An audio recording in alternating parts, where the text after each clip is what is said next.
Tauraron Zuciya TV. Ku danna subscribe, kana ku danna alamar ƙararrawa don sanar da ku da zarar mun ɗora sababbin shirye-shiryenmu.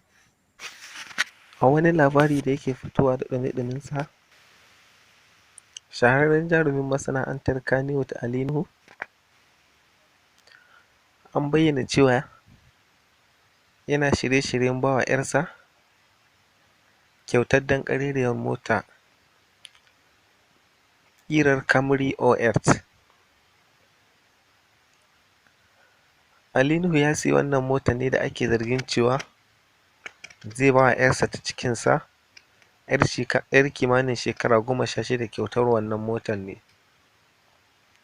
Idan ba ku manta ba, a baya-bayan nan ne 'yar Ali Nuhu ta yi faci na cika shekararta 16 a duniya, inda wannan fatin aka ga Ali Nuhu ya ba wa 'yarsa kyaututtuka na musamman na a zo a gani.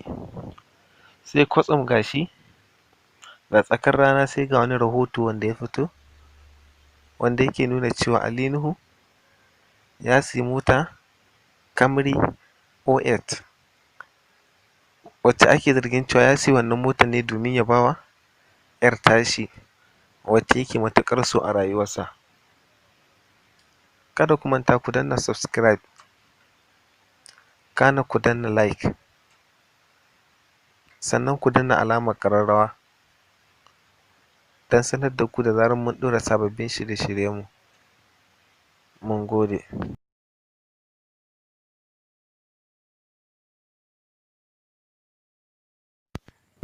Tauraron Zuciya TV.